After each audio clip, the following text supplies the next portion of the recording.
What the? What's up, everybody? I'm back here with another video. About to react to this. 14 more horror stories, animated. What is that? Lima? Or is that llama? Llama Arts. Llama Arts. Okay, here we go.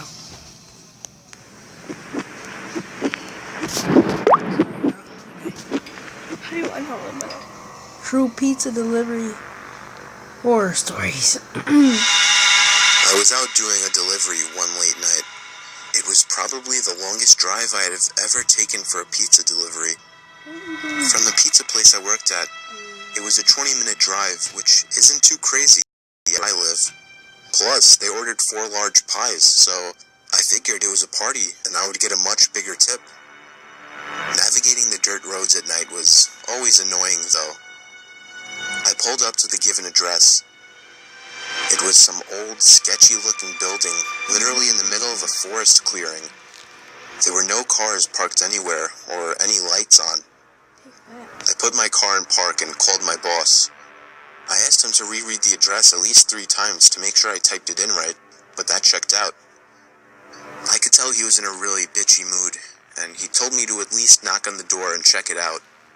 He would normally get mad if we took back 1 pie, but I was afraid of what he would do if I brought back 4. I was insanely unnerved, but got out anyway and forced myself to the front door of the building. There was no doorbell, so I just knocked really hard. I heard nothing and didn't really expect to hear anything. I was extremely disappointed, not because nobody answered the door, but because I was realizing that it was all a waste of time and gas. I knocked 1 more time out of desperation, and then began to hear some kind of rustling noises from inside of the building.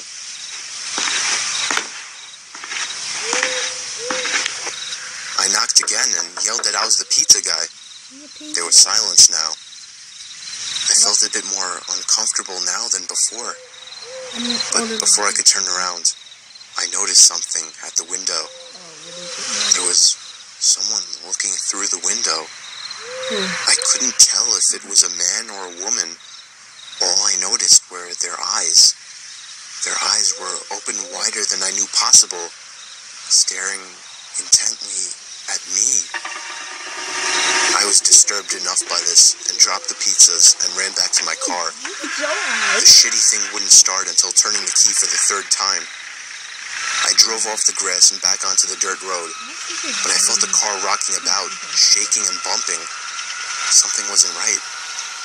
I didn't make it far from the building before I started hearing a sharp scraping sound coming from outside. There was so much resistance that I couldn't even drive. The car came to a stop.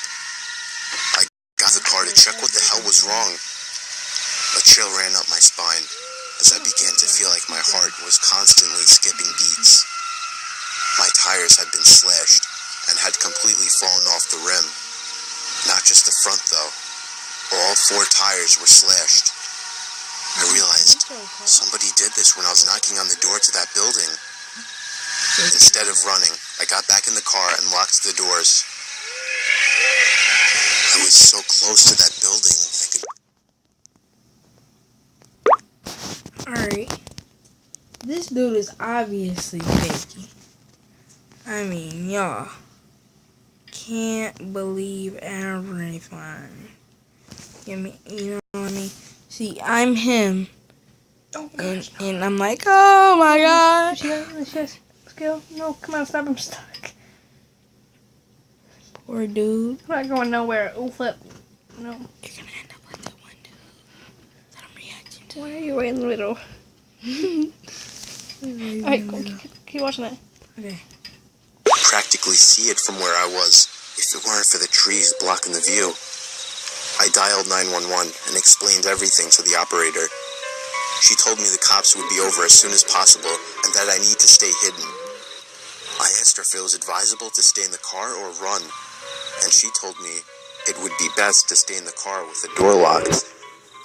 She asked me to stay on the line with her until the cops arrived. My whole body was shaking. In all So, see, man, you can't be so close to that house. It makes no sense. directions, there was nothing but dark, seemingly endless forest.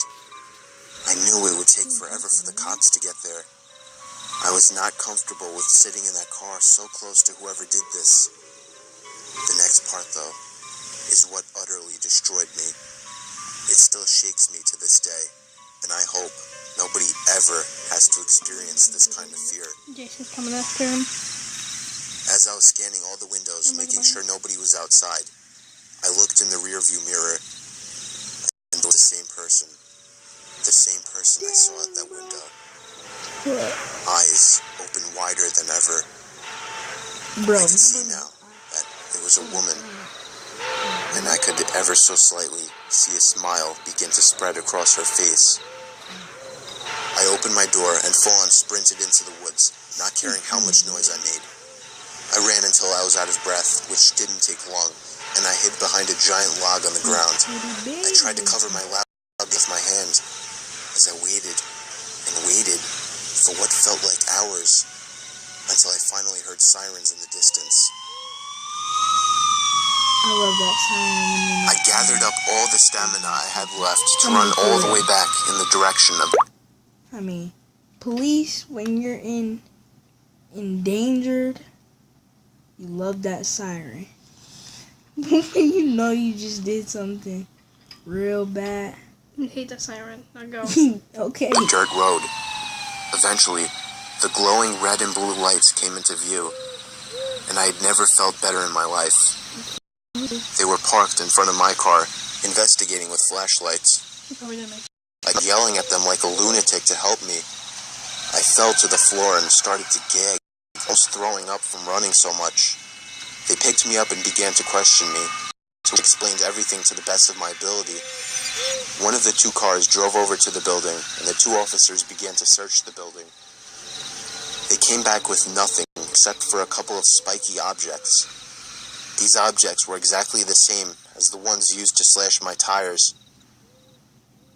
The cops guessed that it was a sick, demented couple, being that I saw the woman, but unfortunately they were never found, and that still kills me to this day. That wasn't that scary. Fake.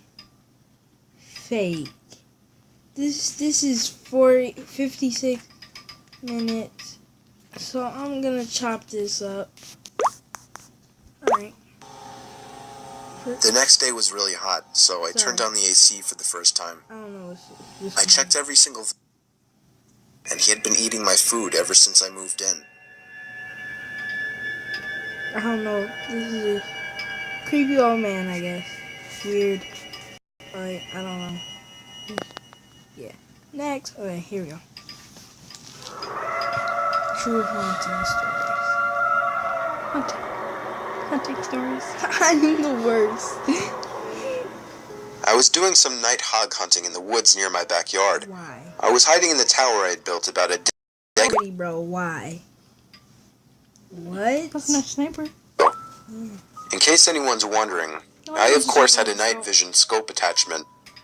Yep. I guess I'm what you would consider a hardcore hunter. I don't want to bore you with the necessary story-prolonging details, so I'll make this short. And I want everyone to know that though my story sounds far-fetched and crazy, it is nothing but the truth. And I actually consider myself lucky. Sorry, y'all. So, while I was sitting in the tower waiting for movement, it finally came. I took aim and found the source. But it wasn't at all a hog, or any kind of animal I was expecting. It was a person, a man wearing all black. Black sweatpants, black shoes, and a black hoodie with the hood over his head. But that wasn't the freakiest part. He was dragging a sack behind him. Body bag. My heart started racing. I was pretty sure I was witnessing this guy trying to bury a body. Who physically gone? I continued to watch him, but then he slowed down, and I swear to God, it looked as if he turned his head up to me. Up to him. I'm sorry, bro. I ducked down under the wooden walls of the tower, shaking in my boots. Yes, I had a gun, but just the idea of There's nothing in that bag. Why are their eyes like? Nobody's eyes glow. using it against a person is horrifying. It's I lay low, praying to God that he hadn't seen me. It wouldn't make sense if he could, though. It's practically pitch black out here. Or at least, that was my logic. Seconds felt like an eternity as I waited for the footsteps in the leaves to move elsewhere, but I didn't hear any footsteps. All I heard was the sound of a foot hitting one of the wooden planks on the ladder of the tower. I felt the entire tower vibrate and shake as there were 2 more steps moving up the ladder. At this point, I was asking myself deep down, am I going to be able to shoot someone? But for some reason, whoever was down there decided not to climb all the way up, as I heard them jump back down to the forest ground and began dragging the sack away. I think I stayed frozen like a statue for at least 10 minutes before even peeking over the ledge again. The coast seemed clear. I had to get home and warn the police immediately. I hopped over the ledge and descended down the ladder. I turned on my pocket flashlight, which in hindsight was a stupid move considering the situation, and ran back in the direction of my house. Being able to run for about 10 seconds or so when I heard the rapid, manic footsteps crunching the leaves from behind me. I took a look over my shoulder, and there he was, inches away from my face. I spun around and shot him in the shoulder. He stopped and screamed in agony, and I took that moment to finish my dash to my house. Again, in hindsight, I should have held him hostage somehow, but that doesn't even matter now. I called the police, who showed up within 15 minutes with a whole search squad, and I led them all into the woods to the exact location where I shot him. There was a noticeable blood trail spilled onto the leaves, which led past the body bag, which the cops seized, and eventually right to the maniac, who was hiding under a log next to a tree. He was arrested and tried for the murder of Jin-Quen Sakanaki, a Japanese corner store owner. I don't know the full story behind it, but I do know I won't forget this one for the rest of course. What about his name? People have.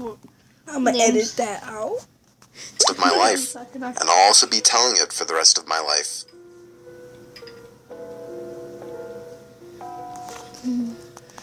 Alright, my God. Sorry, y'all, this is just the end of the last one. I'll never forget the time me and my brother snuck out past our bedtimes to explore an alleged on the block. Yes, I said bedtime, as I was only 10 and my brother Luke was only 12.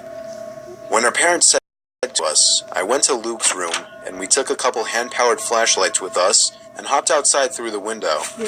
Luckily, his room was on the first floor. Those hand-powered flashlights worked by constantly pushing in a little trigger that would create light in the lens. They were noisy as hell, but they were convenient. Once we were outside, we just walked down the block, and in 2 minutes we were there. It was rumored by all the neighborhood kids and teens that the place was haunted. Everything about it was creepy. The older, more antique design of the house, the isolation of the houses, and the broken windows and rotting wood. It seemed perfect for a horror movie. We went around to the backyard. This was all my curious and confident brother's idea.